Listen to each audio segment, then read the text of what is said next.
The moment you have a breakup, this is the first thing that you need to do.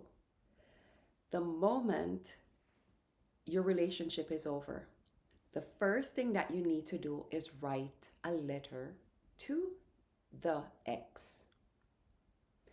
Write a letter to the ex. Write everything that you are feeling, everything that you wanted to express. Get it out of your head and put it on paper. You're going to write it in black ink. And the reason you're going to do black ink is black ink, it doesn't have the brain memorize. When you want to change something or you don't want to remember something, you write it in black ink. And because it's also a way of removing it out of your frequency. So I am a shamanic life coach and I help you to clear spiritual and energetic entanglements so that you're empowered to create and manifest. Okay. And so a lot of the things that we deal with is stemming from internal, is stemming from the spirit, it is stemming from the energetic realm. And we are out here fighting things physically when it's from the spirit realm. Remember, in the beginning was the Word, and the Word was with God, and the Word became flesh and dwelt among us.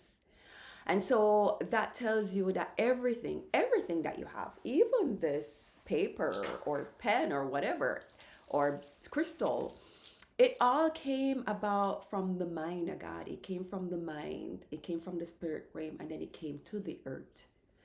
And so what you are doing is you are ensuring that you don't keep all of those hurt and anger and disappointment, which in the energetic realm, they look like strands. They look like, when I look at a client who is wound up in anger and hurt and pain and disappointment, they look like, if you've ever seen a spider web and like completely covered, if you watch those Spider-Man show and when he sends out the web and like he wraps them in the web, like there are people walking around just like that. And there are people walking around with their, that's how it looks in the energetic realm. When I look at it, when I look at someone, I see the parts where they're wrapped up. So I can see that their heart is wrapped up that way, or I can see it like even here in the third eye, like it's covered where they can't see, they're not connecting, they're not channeling correctly, you know, so that they can hear from God. So that is something that I see happening when you are dealing with hurt.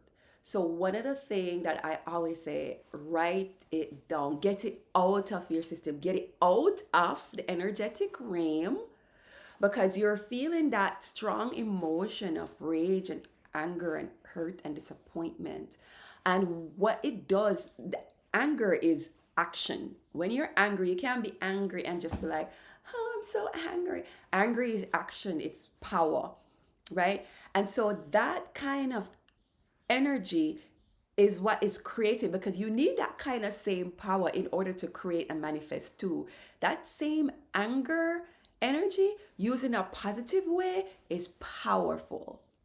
And you're putting all that power on an emotion, on a person. So you can be so angry at the person that hurt you that you are sending them negative energy and even blocking your blessings even more, because you're casting a spell, you're doing witchcraft, and you're not even aware that you're doing it. Let that sink in for a minute. So, in order to not create a karmic debt or create any karma between you and that person, this is the first step. You want to write down everything and keep a journal. And just start writing. Don't call them. Don't every time you feel to call them and cuss them out and what, go write it out. Write it out. Write it out. And as you do, you are releasing, and that will shorten the healing time span.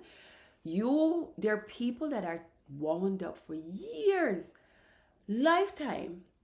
One of the saddest stories that I can share with you was with my Hanai mom. when I moved to Maui. And this beautiful woman, when I saw pictures of her when she was young, she was stunning. And she had a child with the man, and the man ended up leaving her and being with somebody else who is from the same race as her. So she's dealing with him choosing somebody else, not from his race, but from the same race as her. Therefore, you can't say it was because she was from another race why he didn't choose her. You know, that was even more, I feel like that was even more insulting. Anyways, she was so stuck on that man that she would talk about it over and over. And I met her when she was in her 60s. And she passed, rest in peace, I love you. She passed, I think, in her 70s, late 70s.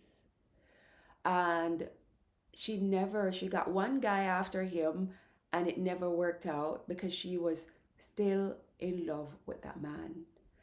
And she would recount over and over the things that they did together, the good times they had, and then she would get angry over what he did, how he treated her, he didn't choose her for her entire life. She went through that and never found another man, never fell in love with somebody else, and she was stunning. And it was so beautiful that at her funeral, the wife took the child's dad there to the funeral, and it was beautiful that that wife was so evolved that she would do that. But the husband is old, frail. I think he was suffering from dementia or something, so he don't even remember or know. But just the thought of bringing him there, like she recognized that he was a love, her deepest love, and she never got to share it with him. And that was what the promise I made to myself, that when the man that I thought was the one and we broke up, and because we had karmic issues, past life issues, the pain and soul tie issues, we had a soul tie. So the pain of that breakup was so intense, so unbearable, so deep that I thought that was it, that I would never love again. I would never find anybody to love me again. And if it was not for the spiritual healing work, the energetic clearing, spiritual and the entanglements, working with wise women to clear me and heal that soul tie in this lifetime so I don't have to deal with it again in another lifetime, and mend my heart so that I don't get in a web, but open up my frequency so that I was able to elevate to the vibration of attracting my right and perfect man, my husband. And I'm telling you, the Marsha that I was then would never have been able to attract the husband that I have now. And the Marsha that I was then was the Marsha that I am now. So I share this with you. This is one of the first tools. Now I do have an offering called Calling in the One.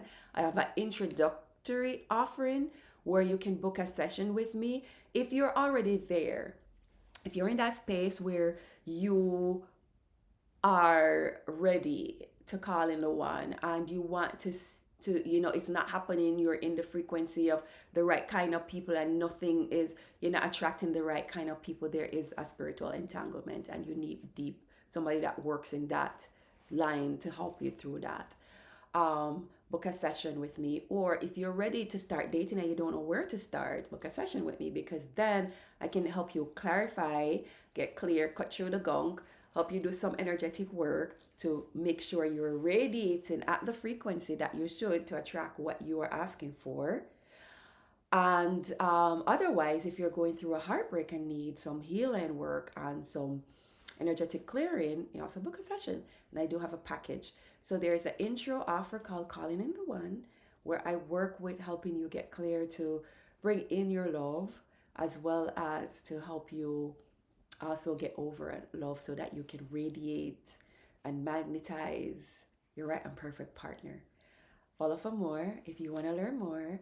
And thank you for being on here. Aloha, malama pono, and mahalo. And don't forget to like, subscribe, and share. Aloha.